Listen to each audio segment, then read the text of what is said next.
Haleluya, selamat sore, Shalom Tiberias. Apa kabar Bapak Ibu semuanya? Puji Tuhan, senang dengarnya. Kita akan diberkati Tuhan melalui firman Tuhan. Kita buka Kejadian 12 ayat 10. Kejadian 12 10 sampai 19. Kejadian pasal 12 10 sampai 19. Abram di Mesir. Baik, kita baca bergantian Bapak Ibu. Ketika kelaparan timbul di negeri itu, pergilah Abram ke Mesir untuk tinggal di situ sebagai orang asing, sebab hebat kelaparan di negeri itu. 11.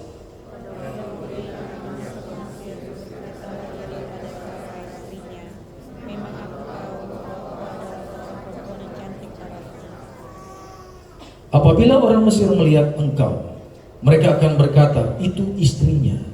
Jadi mereka akan membunuh aku dan membiarkan engkau hidup terus.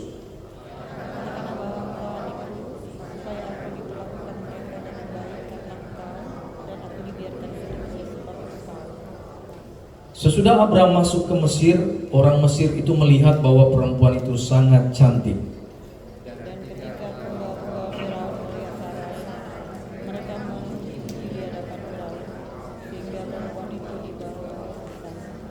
Firaun menyambut Abraham dengan baik-baik karena ia mengingini perempuan itu. Dan Abram mendapat kambing domba, lembu sapi, keledai jantan, budak laki-laki dan perempuan, keledai betina dan unta. Tetapi Tuhan menimpakan tulah yang hebat kepada Firaun, demikian juga kepada seisi istananya, karena Sarai istri Abram itu. Lalu Firaun memanggil Abraham serta berkata, apakah yang kau perbuat ini terhadap aku? Mengapa tidak kau beritahukan bahwa ia istrimu? Terus. Mengapa engkau katakan dia adikku, sehingga aku mengambilnya menjadi istriku? Sekarang inilah istriku, ambillah dan ambillah. Puji Tuhan. Bapak Ibu, menurut firman Tuhan kita imani bahwa Tuhan kita kuasanya tidak terbatas. Katakan amin. Dia bukan hanya Allah yang maha hadir, tapi dia Allah yang maha kuasa. Di dalam kemahakuasaan Tuhan artinya tidak ada yang mustahil bagi dia. Nah, dia Allah yang sempurna. Artinya tidak ada celah sedikit pun di dalam kehidupan Tuhan kita. Tetapi yang luar biasa, di dalam kesempurnaan Tuhan, Tuhan menerima Bapak Ibu dan saya yang jauh dari kata sempurna. Inilah anugerah itu. Inilah kasih Bapa di surga. Dia terima kita apa adanya dengan segala kelemahan-kelemahan kita. Coba bayangkan kalau Tuhan hanya menerima orang yang sesuai dengan levelnya Tuhan. Saya percaya dari utara, selatan, timur, barat dunia ini tidak satu pun manusia yang akan bisa memenuhi kriterianya Tuhan. Gak akan ada yang mampu. Ada yang mampu. Tapi justru Tuhan berkata kepada kita, datanglah kepadaku engkau yang letih lesu dan berbeban berat. Aku akan memberikan kelegaan. Justru yang letih lesu, berbeban berat diundang oleh Tuhan, datang untuk mengalami kelegaan di dalam dia. Katakan amin saudara. Coba bayangkan keadaan kita luar biasa mengerikan. Sudah letih lesu, berbeban berat. Mungkin kalau kita datang kepada orang, orang akan tolak kita. Karena mereka berasa, kita juga ada masalah bro. Dan masalah kamu terlalu berat. Kita gak mampu kasih solusi. Tapi Tuhan tidak, come to me. Datang padaku. Yuk. Itu kasih Tuhan yang sempurna. Dan saya mau ucap syukur, kalau saya baca Alkitab ini saudaraku, saya bisa melihat bahwa separah apapun keadaan kita, justru Tuhan undang untuk kita mengalami kasih Dia. Kalau Tuhan pakai kualifikasi, yang boleh menerima anugerah Tuhan hanya orang yang nomor 1 begini, nomor 2 begini, saya percaya nggak ada yang lulus, nggak ada yang lulus ujian itu. Nah kalau kita lihat di Alkitab, ternyata saudara, tokoh-tokoh Alkitab yang Tuhan panggil dan Tuhan pakai luar biasa, itu orang-orang yang seperti kita, ya. Orang-orang yang banyak dengan kelemahan, tapi mereka sadar siapa mereka dan mereka tahu siapa Tuhan, sehingga apa? Klub. Dan mereka mengalami pemulihan. Tokoh yang kita pelajari pada sore hari ini namanya Abram. Katakan Abraham. Ya, Abram sebelum namanya diubah oleh Tuhan menjadi Abraham. Abraham ini dipuji sama Tuhan, dikasih predikat Bapak orang wow.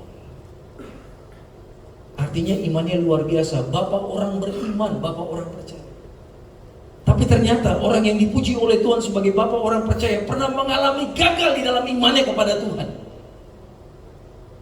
Jadi yang dipilih Tuhan untuk menjadi Bapak sebagai orang percaya ternyata bukan orang yang imannya sempurna, karena gak ada yang sempurna. Bayangkan, Abraham rela menjual istrinya supaya dia tidak dibunuh oleh Firaun. Saya percaya di sini nggak ada yang rela jual istri supaya dia selamat. Saya percaya kita rela pasang badan demi pasangan kita. Yang setuju dengan saya bilang amin. Tapi lihat Abraham pernah mengalami kegagalan. Lihat pada ayat yang 11 dikatakan begini. Pada waktu Abraham akan masuk ke Mesir, katakan Mesir Bapak Ibu. Ya, Mesir itu penguasa dunia di zaman itu. Mungkin kalau sekarang Amerika. Contohnya Musa sedang masuk negara Amerika. Di situ ada presidennya, orang dikatakan orang nomor 1 di dunia. Ya. Berkatalah Abraham kepada Sarai istrinya, memang aku tahu bahwa engkau adalah seorang perempuan yang cantik parasnya. Apabila orang Mesir melihat engkau, mereka akan berkata, itu istrinya. Jadi mereka akan membunuh aku dan membiarkan engkau hidup.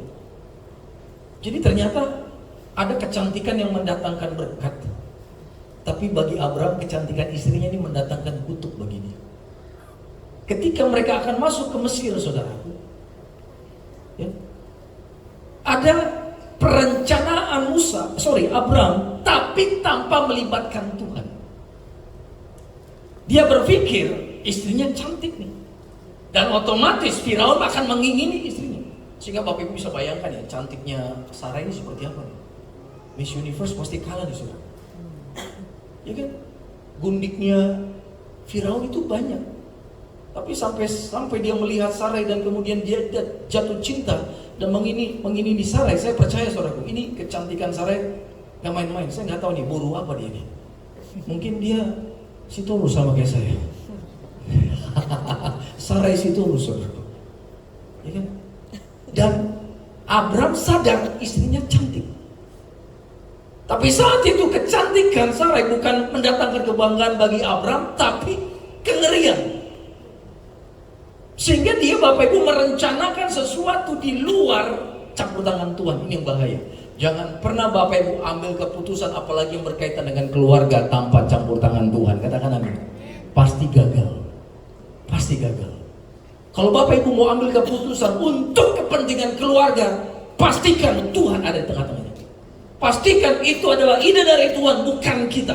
Tugas kita apa? Hanya datang berdoa, menyampaikan permohonan kepada Tuhan. Gimana Tuhan menurut Tuhan? Tolong campur tangan, tolong kasih yang terbaik. Begitu saja. Dan karena Abraham ketakutan, maka dia berkata begini, ayat 13. Katakanlah bahwa engkau apa? Adikku.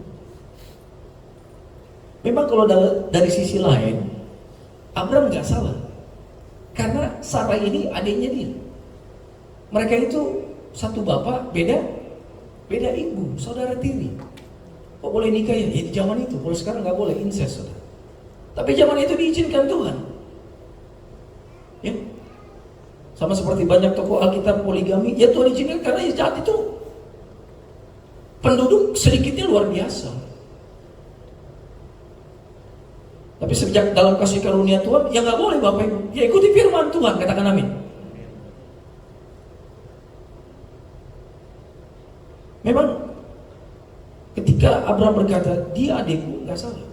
Tapi yang salah di mata Tuhan adalah ketika Abraham berkata, dia adikku, tujuannya untuk menutupi status Sarah yang sebenarnya sebagai istri dari Abraham. Dia takut mati. Pertanyaan saya begini, kalau Abraham dengan iman berani masuk ke Mesir, walaupun akan berjumpa dengan Firaun, dan walaupun dia mengaku bahwa Sarai adalah istrinya, kira-kira nih, coba kita berandai-andai, kira-kira Abraham akan mati nggak dibunuh? Tolong jawab saya Bapak. Kira-kira mati nggak dibunuh? Nggak akan. Kenapa? Karena Bapak Ibu dan saya kita harus percaya Tuhan punya rencana yang indah buat setiap kita. Katakan amin. Mungkin kita belum tahu rencana Tuhan itu apa ya. Awal saya bertobat juga saya bingung dengar khotbah pendeta. Kita harus tahu rencana Tuhan buat kita. Saya justru makin stres. Benar, tapi ternyata ini stres rohani yang bagus, di mana stres saya ini ternyata Tuhan sedang membawa saya masuk dalam rencana Tuhan. Justru ketika saya stres, saya makin bertanya, Tuhan, rencanamu apa sih? Saya selalu dengar pendeta ngomong, temukan rencana Tuhan dalam hidupmu. Aku mau tahu Tuhan maunya apa dari aku. Itu dia. Ujung-ujungnya Tuhan bilang, layani aku jadi hamba Tuhan. Gak kepikiran jadi pendeta, saudara. Gak pernah kepikiran. Preaching seperti ini, berkhotbah seperti ini, gak pernah kepikiran. Dan puji Tuhan, beberapa hamba Tuhan sudah menubuatkan. Nubuatan itu berbicara tentang nanti masa depan Tuhan akan pakai engkau begini, dan sebagian besar sudah terjadi. Tapi ada satu nubuatan hamba Tuhan. Saya ingat waktu itu saya dengan istri baru menikah, baru pelayanan Tiberias. Dan ada satu hamba Tuhan dari Belanda jadi pembicara di Tiberias, dan dia menubuatkan kami. Dia bilang begini, kalian berdua someday you gonna go all over the world and preaching the gospel. Dia bilang kalian berdua nanti akan pergi keliling dunia dan berkhotbah tentang firman. Dan saya sangat amin. Kayaknya Tuhan taruh dalam hati saya, itu akan terjadi nanti ketika anak-anak kami sudah dewasa, mungkin sudah pada menikah. Kalau saat ini tenang saudara, waktu kita masih banyak bersama-sama. Tapi someday, suatu saat, itu akan terjadi, mungkin ketika memutih rambut saya. Ya, Tuhan akan pakai untuk berjumpa dengan orang dari bangsa-bangsa berbeda, dan then saya berbicara tentang nama Yesus dan orang bertobat terima keselamatan. Katakan amin. Boleh tepuk tangan yang meriah buat saya. Saat ini saya melakukan itu, betul. Setiap hari saya kemana-mana pelayanan Bapak. Bukan hanya hari Minggu di mimbar saya berkhotbah seperti ini. Seringkali pelayanan saya apa? One on one, face to face dengan orang. Bicara tentang Yesus, bicara tentang pemulihan, bicara tentang kelepasan, bicara tentang kesembuhan, bicara tentang hal apapun yang Yesus bisa lakukan dalam kehidupan kita sebagai orang percaya. Katakan amin. Tapi saya percaya satu nubuatan itu akan terjadi. Nah, Bapak Ibu mulai hari ini cari tahu Tuhan rencanamu apa buat aku.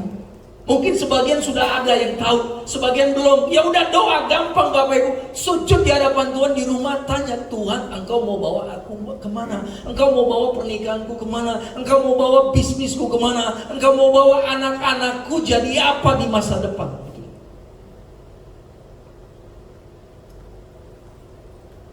Sehingga nanti Bapak Ibu akan masukkan anak sekolah, kuliah sesuai dengan apa yang Tuhan mau, bukan apa yang kita mau. Memang agak ekstrim yang saya sampaikan. Tapi segitunya loh kita sama Tuhan. Mau sekolah anak pun biar Tuhan yang mau, katakan amin. Karena apa? Tuhan nanti yang tentukan mereka jadi apa di masa depan. Saya mengucap syukur anak kami 4, masing-masing dari bayi Tuhan sudah kasih tahu. Ini nomor 1 besar jadi apa.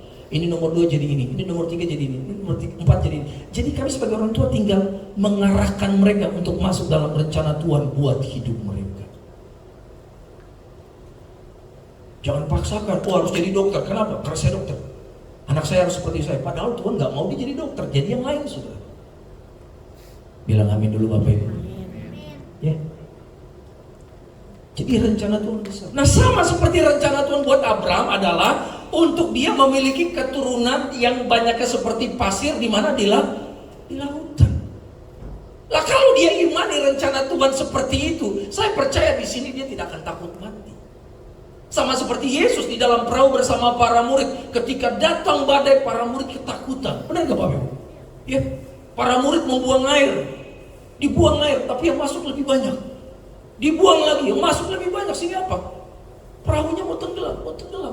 Yang Yesus lakukan apa? Tidur.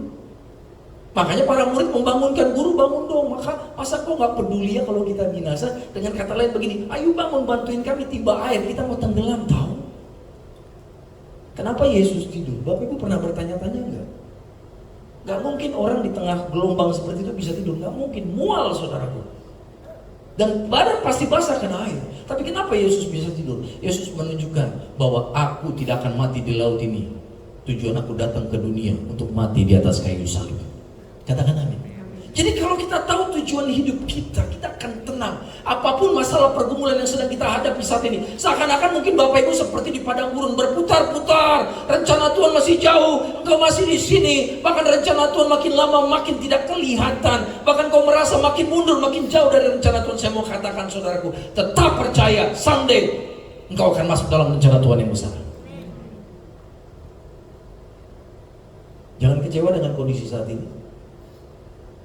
Jangan ragu dengan kondisi saat ini. Apalagi jangan marah sama Tuhan dengan kondisi yang sedang kita hadapi hari-hari ini. Karena Tuhan tidak pernah salah. Ya. Kita bisa lihat saudara, bagaimana rencana ini tidak akan bisa digagalkan oleh siapapun. Rencana Tuhan menjadikan Sarai menjadi Sarah, Abraham menjadi Abraham. Ini tidak ada yang bisa menggagalkan, termasuk Firaun. Makanya ketika Sarai diambil oleh Firaun, sempat ada pernikahan, tapi Tuhan tidak izinkan Firaun menjamah Sarai. Apa yang Tuhan lakukan? Ayat 17. Tetapi Tuhan menimpakan tulah yang hebat kepada Firaun. Lihat, Tuhan hukum Firaun. Tuhan mau menunjukkan bahwa dia menyentuh orang yang salah. Dan Tuhan sedang menunjukkan kepada Abraham yang penakut itu bahwa tidak ada manusia yang bisa menggagalkan rencana Tuhan dalam kehidupan mereka. Katakan amin. Sekalipun Abraham salah, Tuhan pulihkan. Sekalipun Abraham salah saudaraku, rencana Tuhan untuk menjadikan dia bapa orang percaya tidak akan pindah ke orang lain. Walaupun dia salah, rencana Tuhan pasti akan jadi. Sehingga apa yang terjadi, Firaun mengalami tulah. Saya nggak ngerti tulah ini apa, mungkin dihukum sama Tuhan lewat sakit penyakit, lewat mimpi buruk, atau dia tiba-tiba melihat malaikat tinggi besar pedang api dan dia ketakutan. Mungkin malaikat mengancam, kau lepas Sarai, kalau tidak kau tebas kepalamu. Seperti Herodes mati digambar malaikat karena dia menghina Tuhan. Dan Firaun ketakutan, mungkin melihat malaikat Tuhan. Dan bukan hanya Firaun, tapi dikatakan demikian. Demikian juga kepada seisi istana. Jadi satu istana itu mengalami kegoncangan. Karena apa? Ada Sarai di situ. Lihat. Demikian juga seisi istana karena Sarai istri Abraham itu. Jadi jelas Bapak Ibu, Tuhan tidak akan izinkan siapapun merusak rencana Tuhan dalam kehidupan kita. Katakan amin. Termasuk diri kita sendiri. Itu. Kalau Tuhan sudah punya rencana buat Bapak Ibu, percayalah pasti akan jadi. Itu. Kalau ada orang, roh jahat yang berusaha menyerang Bapak Ibu tidak masuk dalam rencana Tuhan, saya percaya Tuhan akan halau semua itu. Tuhan akan hancurkan semua itu. Ada setan roh jahat, bahkan manusia yang dipakai roh jahat menyerang engkau, memujuk engkau supaya berputar jalan tidak ke sana karena di sana rencana Tuhan. Engkau berputar jalan supaya makin jauh dari rencana Tuhan. Saya mau katakan, orang itu pasti akan berhadapan dengan Tuhan. Dan kita jangan sampai juga kita dipakai roh jahat menggagalkan rencana Tuhan dalam kehidupan orang. Hati-hati. Hati-hati, konsekuensinya besar, saudara. Firaun saja gentar. Dia orang nomor satu di dunia satu, dia anggap setengah dewa, ketakutan karena apa? Di mata Tuhan, dia sedang menghalangi rencana Tuhan yang besar. Jadi bukan hanya orang-orang di sekitar kita yang bisa dihalau sama Tuhan, diri kita pun bisa mengalami disiplineri dari Tuhan, didisiplinkan oleh Tuhan kalau kita tidak mau berjalan dalam rencana Tuhan. Saya doa di tempat ini mulai sore hari ini kita punya hati yang mau taat untuk masuk dalam rencana Tuhan. Katakan amin. Sekalipun belum mengerti apa maksudnya Tuhan, tapi karena kita tidak curiga sama Tuhan, kita percaya kepada kedaulatannya, kita berkata, Tuhan jadilah kehendak-Mu dalam hidupku seperti dalam kerajaan surga. Boleh tepuk tangan yang meriah buat Tuhan Yesus. Haleluya. Puji Tuhan, Abraham bertobat saudara. Sehingga Tuhan pulihkan dia. Kebayang tidak kalau Abraham tidak bertobat? Saya percaya ya, akan ada orang lain yang memiliki gelar sebagai bapak orang percaya. Puji Tuhan, dia mau bertobat dari kesalahan. Tapi yang membuat saya bangga punya Tuhan begini. Predikat itu tetap diberikan sebagai bapak orang percaya.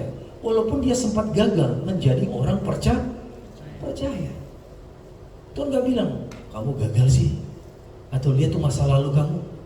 Saya mau kasih kamu predikat bapak orang percaya, tapi kamu sempat gak percaya sama aku. Gimana dong? Nanti kamu bikin malu saya. No, Tuhan gak gitu. Yang penting begitu bertobat, selesai itu semua di mata Tuhan. Katakan pertobatan.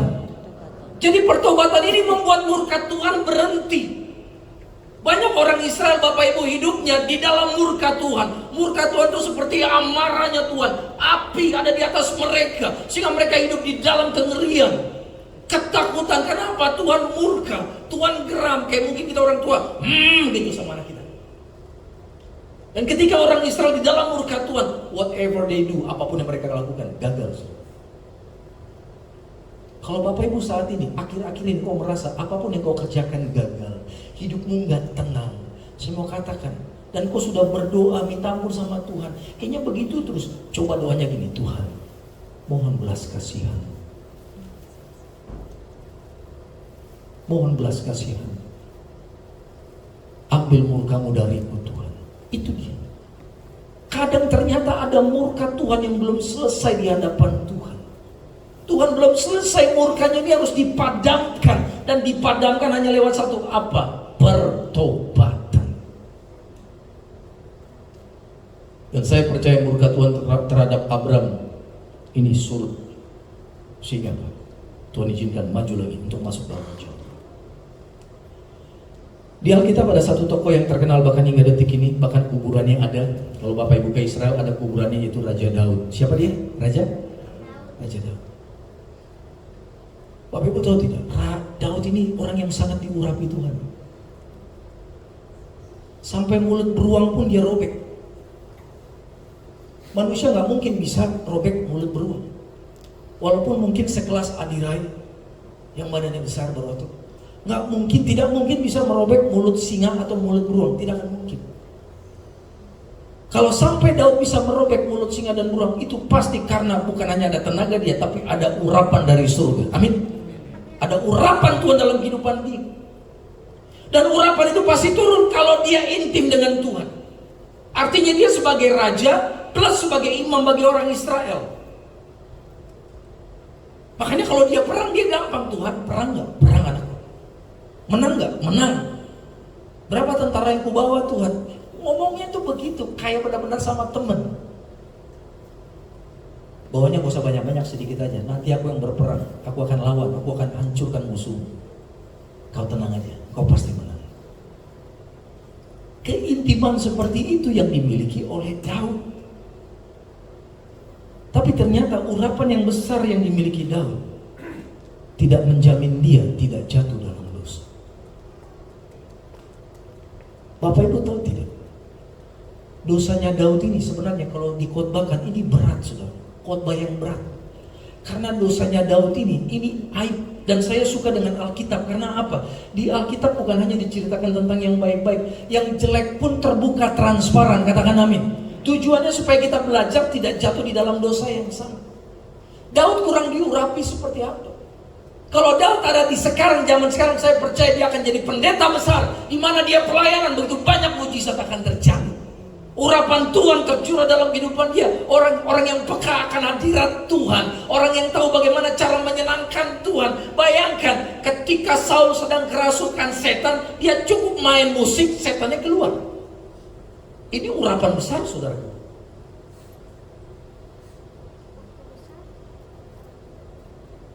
Apa yang dia lakukan? Dia ambil istri orang, dia bunuh suaminya. Oh maaf saudaraku, ini jahat sekali di mata Tuhan. Dia ambil istri orang, dia bunuh suaminya. Dan dia bunuh dengan cara merekayasa peperangan. Kalau ada orang merekayasa laporan keuangan, ya kita udah tahu gambarannya seperti apa, benar nggak?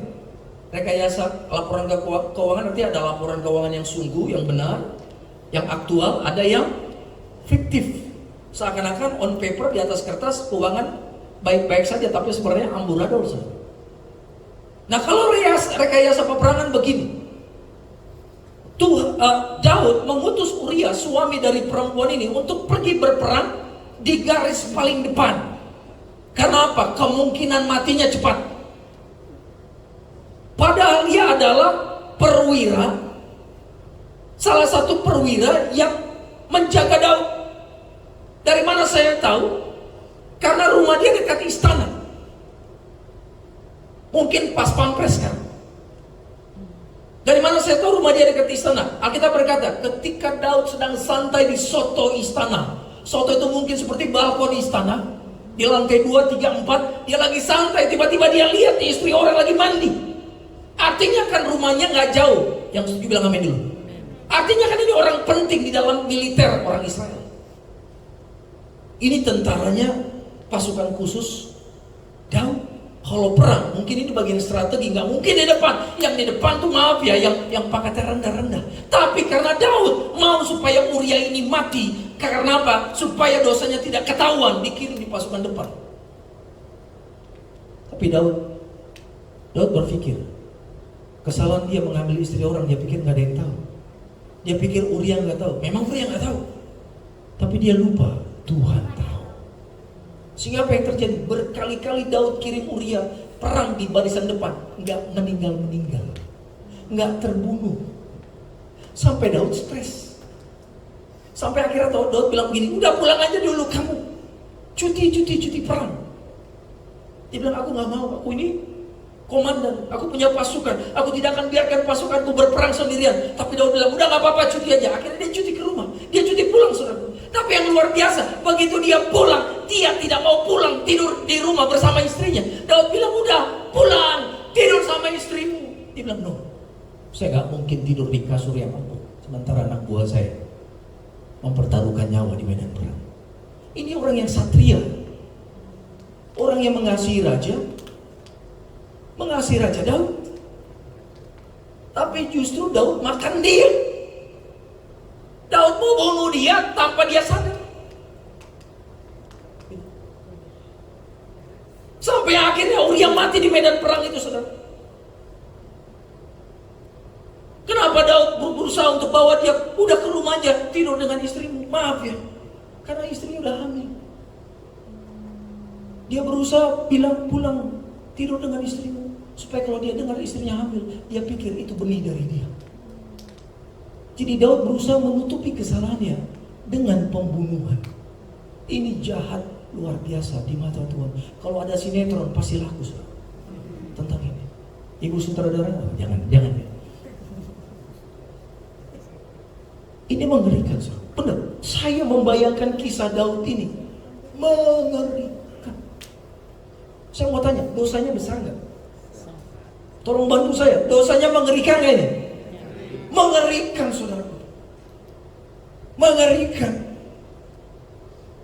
Karena besar kesalahan Daud, maka konsekuensi dari dosa itu bukan hanya Daud yang menanggung, anak-anaknya pun menanggung. Makanya mulai hari ini, saudara, pikir, kalau kita mau melakukan sesuatu yang kita tahu akan melukai hati Tuhan, lihat nanti konsekuensinya bukan hanya kita, anak, istri, keluarga terdekat akan mengalami. Tapi kalau kita taat, keluarga kita mengalami berkat Tuhan. Lebih baik pilih taat sama Tuhan. Katakan amin. Boleh tepuk tangannya buat Tuhan Yesus. Ya. Bapak Ibu bisa lihat bagaimana dosanya. Tapi Bapak Ibu tahu apa yang Tuhan katakan tentang Daud? Dia adalah orang yang kukasihi, kepadanya aku berkenan. Raja Daud ketika berdosa, Alkitab bilang Roh Kudus langsung keluar dari dia. Bapak Ibu kebayang gak? Kita ada Roh Kudus, tiba-tiba Roh Kudus dicabut. Kalau orang berkhotbah tanpa Roh Kudus, maaf ya, itu cuma seperti panci yang diketok-ketok, nyaring bunyinya, no power. Orang Kristen berusaha untuk mendoakan orang yang terikat setan tanpa Roh Kudus, setan serang dia. Jadi Bapak Ibu dan saya, orang Kristen tanpa Roh Kudus, tanpa Roh Tuhan, hidup kita gak akan pernah mengalami kemenangan. Makanya Saul hidupnya hancur-hancuran setelah itu.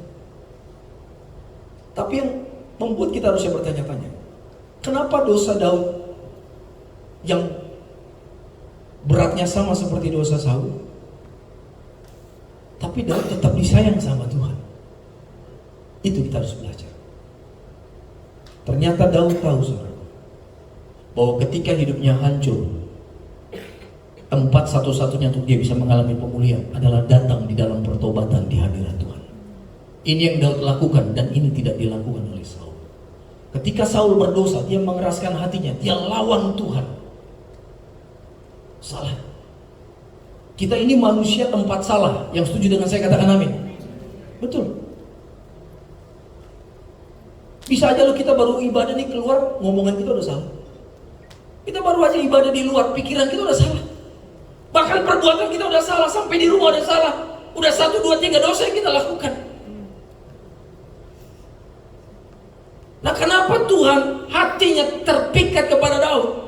Bukan karena Tuhan istilahnya toleransi kepada dosanya Daud dan menganggap dosanya itu ya udahlah, cincailah atau aku lupakan. No, tetap dosa itu ada konsekuensinya. Tapi yang membuat Tuhan hatinya terpaut kepada Daud karena Daud tahu bagaimana cara menyenangkan hati Tuhan di dalam situasi dosa itu. Dia datang dengan hati yang hancur dalam pertobatan. Itu saudara.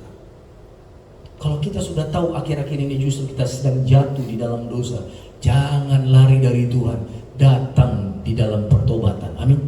Minta ampun sama Tuhan. Bertobat penting. Bertobat itu artinya kita merendahkan hati dan kita menyadari keadaan kita. Dan kita perlu Tuhan, dan kita sadar yang bisa menyuci kuduskan kita hanya darah Yesus. That's it. Gitu. Makanya Daud disayang Tuhan. Tuhan pulihkan gak kerajaannya? Dipulihkan. Bahkan yang membuat saya kagum, apa saudara? Dari keturunan Daudlah lahirlah Yesus Kristus. Kalau Yesus lihat masa lalu Daud, saya percaya Tuhan gak akan mau lahir lewat garis keturunan Daud. Benar? Walaupun dia raja. Tapi karena ada pertobatan dalam kehidupan Daud, semua masa lalunya tuh hilang sama Tuhan. Karena Tuhan yang berkata, walaupun semerah seperti kermisi dosa kita, ketika kita di dalam Tuhan akan putih seperti salju. Satu hal yang Tuhan tidak bisa lakukan, apa? Tuhan dapat lakukan semua, tapi satu yang Tuhan gak bisa lakukan, mengingat dosa yang sudah diampuni. Itu dia.